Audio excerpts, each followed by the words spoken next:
বন্ধুরা, আজকের ভিডিওতে আপনার সাথে বর্তমানে ইন্ডিয়ান স্টক মার্কেট কিরকম কন্ডিশনে রয়েছে নর্মাল কিছু পয়েন্টস আপনার সাথে ডিসকাস করব, যেগুলোর মাধ্যমে আপনি একটা পারফেক্ট ডিসিশনে পৌঁছাতে পারবেন যে এই মুহূর্তে আপনার কি করা উচিত, আপনি যে ধরনের ইনভেস্টর সেই হিসেবে কোন পদ্ধতিটা আপনার জন্য সব থেকে বেস্ট, এখান থেকে প্রফিট বুকিং করে নেওয়া উচিত নাকি এখানে 100% ইনভেস্টেড থাকা উচিত। কারণ আমি যতই বলি না কেন, ইনভেস্টর আলাদা আলাদা প্রসপেক্টাস হিসেবে আলাদা আলাদা গেম প্লে করতে হবে, তাতেই আপনি আপনার বেস্ট বেনিফিট করতে পারবেন।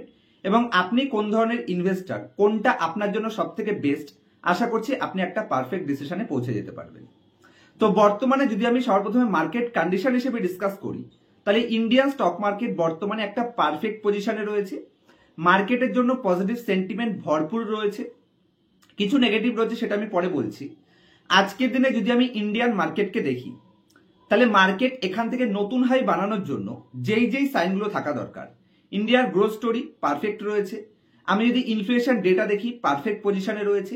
এফআইআই কন্টিনিউয়াসলি ইন্ডিয়াতে বাইং করছে, যেখানে প্রিভিয়াস 4-5 মাস ধরে বা 1 বছর ধরে এফআইআই কন্টিনিউয়াসলি সেলিং ফিগার আসছিল, সেটা কিন্তু লাস্ট বেশ কয়েকটা সপ্তাহ ধরে কন্টিনিউয়াসলি এই মাসে একটা ভালো ফিগারে এফআইআই কন্টিনিউয়াসলি বাইং করেছে এবং ডিআইআই জস সামান্য সেলিং করেছে। এবং ফিউচারে দুজনে একতরফা যখন বাইং করবে, এফআইআই এবং ডিআইআই, ইন্ডিয়ান স্টক মার্কেট আবার নতুন হয়ে যাওয়াটা খুবই সহজ ব্যাপার বলে আমার মনে হচ্ছে। তার মধ্যে এর আগেও আমি প্রিভিয়াস 2-3 মাস বা 6 মাস ধরে আমি যে পোর্টফোলিওগুলো আপনার সাথে শেয়ার করেছিলাম এবং যে সমস্ত কোম্পানিগুলো আপনার সাথে শেয়ার করেছিলাম, আমি আপনাদের বোঝানোর চেষ্টা করেছিলাম যে আরবিআই লিকুইডিটি ইনফ্লো করছে এবং তার সাথে আরবিআই ব্যাক টু ব্যাক দুটো রেট কাটও করেছে, যে কারণে ব্যাংকিং ইন্ডাস্ট্রি ভালো পারফরমেন্স করার কথা ছিল এবং অলরেডি ব্যাংক নিফটি নতুন হাই বানিয়েছে, এটা আমরা নিজেরাও দেখতে পেয়েছি। এবং একসময় আমি আমার যে 25খানা পোর্টফোলিও আপনাদের শেয়ারের একটা পোর্টফোলিও তৈরি করে দিয়েছিলাম, তার মধ্যে 8 থেকে 9খানা ব্যাংকিং কোম্পানি কেন রেখেছিলাম সেটা আমি ডিসকাসও করেছিলাম। কারণ বর্তমানে নিফটিকে যদি নতুন হাই করতে হয়, ব্যাংক নিফটি সব থেকে হাইয়েস্ট এক্সপোজার, মানে সব থেকে হাইয়েস্ট পার্সেন্টেজে ব্যাংক নিফটি ওয়েটেজ রাখে, যে কারণে যদি আপনাকে নিফটিকে আউট পারফর্ম করতে হয়, তাহলে আপনার পোর্টফোলিওকেও ব্যাংকে একটু বেশি স্টেবল, মানে বেশি পজিশন রাখতে হবে, যেটা আমি নিজেও করেছিলাম। তবে এই মার্কেট কন্ডিশনে মার্কেটের দিক থেকে যদি আমি দেখি, মার্কেটের পয়েন্ট অফ ভিউ থেকে সব দিক থেকে পজিটিভ সাইন আছে মার্কেটকে পারফরমেন্স করার জন্য, যে সাইনগুলো প্রয়োজন।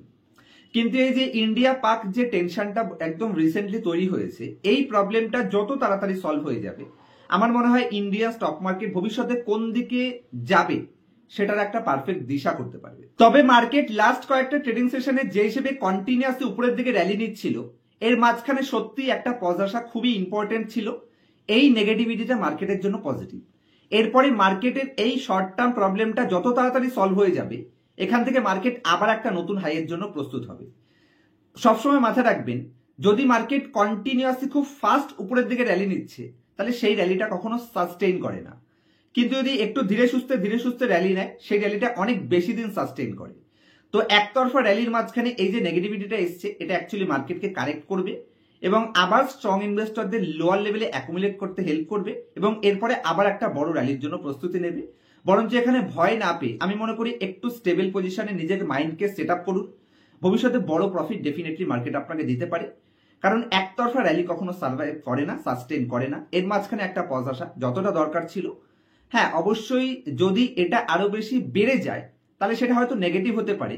তো সেই হিসেবে কিরকম ইনভেস্টরদের জন্য অ্যাকচুয়ালি কিরকম ডিসিশন নেওয়া প্রয়োজন, সেটা আমি এই ভিডিওর একদম লাস্ট পার্টে আপনার সাথে কভার করছি। তবে এই যে কারেকশনটা হয়েছে, আমার মতন ইনভেস্টরদের জন্য এটা একটা পজিটিভ সেন্টিমেন্ট প্রোভাইড করছে। আর আমার লাস্ট 9 বছরের মার্কেটের এক্সপিরিয়েন্স থেকে আমি আপনাদের বলতে পারি যে এরকম বড় বড় যে সমস্ত ইভেন্টগুলো হবে, এই ইভেন্টগুলোতে ইনভেস্টেড থাকাটাই সব থেকে বেটার ডিসিশন।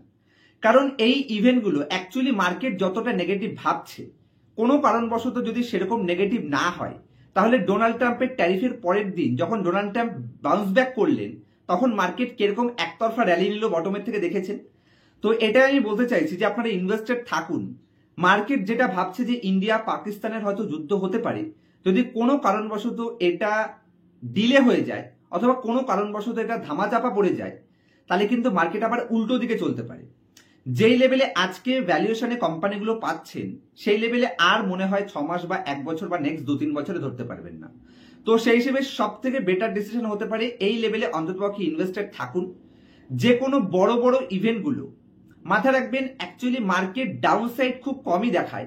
হ্যাঁ, যদি আপনার হার্ট খুব দুর্বল রয়েছে, যে আপনি একজন সেফ ইনভেস্টর, সেই ক্ষেত্রে আপনি 100% ইনভেস্ট না থেকে চাইলে কিছুটা প্রফিট বুকিং করতে পারেন। কিন্তু যদি আপনি একজন স্ট্রং ইনভেস্টর, মার্কেটের ডাউন সাইডে প্যানিক করবেন না, তাহলে ইনভেস্টেড থাকাটাই সব থেকে বেটার। কারণ এই বড় বড় ইভেন্টগুলো অ্যাকচুয়ালি মার্কেট যেরকম নেগেটিভ ভাবছে, যদি সেরকমও হয়ে যায়, তাহলে কারেকশন যত ফাস্ট হবে সেখান থেকে রিকভারি কিন্তু তার থেকেও ফাস্ট হবে। তো ফাইনাল ডিসিশন আপনার। কারণ লোয়ার লেভেলে যদি ধরতে পারেন তাহলে তো সব থেকে বেটার। কারণ আমিও চাইছি যে অ্যাকচুয়ালি নেগেটিভ সেন্টিমেন্ট ক্রিয়েট হোক, মার্কেট যদি ডাউনে আসে তাহলে কিন্তু সত্যি সত্যি আরো বড় অপরচুনিটি ক্রিয়েট করবে লোয়ার লেভেলে পারচেস করার।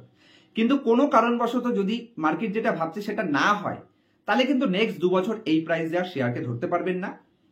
ফাইনালি 2 বছর পরে গিয়ে আফসোস করতে হবে এবং আবার 2-3 বছর ওয়েট করতে হবে এই লেভেলে এই কোম্পানিকে পারচেস করার জন্য। হ্যাঁ, তবে যদি আপনি প্যানিক সেলিং করেন, মনে করছেন মার্কেট যদি ডাউনে চলে যায়, সেক্ষেত্রে আপনার প্যানিক হবে এবং লোয়ার লেভেলে গিয়ে প্যানিক সেলিং করবেন, তার থেকে বলবো যদি প্যানিক করারই থাকে তাহলে এখানেই প্যানিক করে যাওয়া উচিত। কারণ মার্কেট ডাউনে যাওয়ার পরে সবাই যখন প্যানিক করছে তখন প্যানিক করাটা মুশকিল। প্যানিক করা উচিত, কোনো অসুবিধা নেই। যদি প্যানিক করছেন তাহলে মাথা রাখবেন সবার আগে প্যানিক করুন, মাঝখানে প্যানিক করবেন না বা শেষে গিয়ে প্যানিক করবেন না, সেক্ষেত্রে আপনার বার্নিং না হতে পারে। তো এটা আমি কখনোই সাজেস্ট করবো না। আর এই মার্কেট কন্ডিশনে কি করা উচিত, আশা করছি আপনাদের যথেষ্ট হেল্প করতে পেরেছি। আর যদি কোনো কোশ্চেন থাকে অবশ্যই কোশ্চেন করবেন, আমি প্রত্যেকটা কোশ্চেনের অ্যান্সার দেওয়ার চেষ্টা করি। আজকের মতো এই অবধি রাখবো। যদি মার্কেটে একদম বিগিনার্স রয়েছেন, সঠিক কোম্পানি সিলেকশন করতে পারেন না, কোথা থেকে কোম্পানি খুঁজে বের করবেন, কিভাবে কোম্পানির ডুপ্লিকেট ডেটা অ্যানালাইসিস করবেন, কি করে সেক্টর রোটেশন আইডেন্টিফাই করবেন এবং কোম্পানির ভ্যালুয়েশন, সমস্ত পয়েন্টস যদি পার্সোনাল কাছে শিখতে চাইছেন, স্টক মার্কেট নিয়ে সিরিয়াস রয়েছেন, তাহলে অবশ্যই শিখে করার জন্যই আমি আপনাদের অনুরোধ করব। কারণ যে কোনো প্রফেশন যদি আপনি শিখে করেন তাহলে সেটা আপনার আয়ত্তের মধ্যে থাকবে, আর যদি না শিখে করেন তাহলে সেটা জুয়া খেলার সমান হয়ে যায়। তো পার্সোনাল ক্লাসের জন্য স্ক্রিনের উপর দেওয়া মোবাইল নাম্বারে কন্ট্যাক্ট করতে পারেন। 0 থেকে অ্যাডভান্স সমস্ত পয়েন্ট সেখানে আমি শিখিয়ে থাকি এবং তারপর লাইফ টাইম সাপোর্ট আমার স্টুডেন্টদের ব্যবস্থা রয়েছে। দেখা হবে নেক্সট ভিডিওতে কোনো ইনফরমেটিভ টপিকের সাথে। ততক্ষণ পর্যন্ত হ্যাপি ইনভেস্টিং, হ্যাপি ট্রেডিং।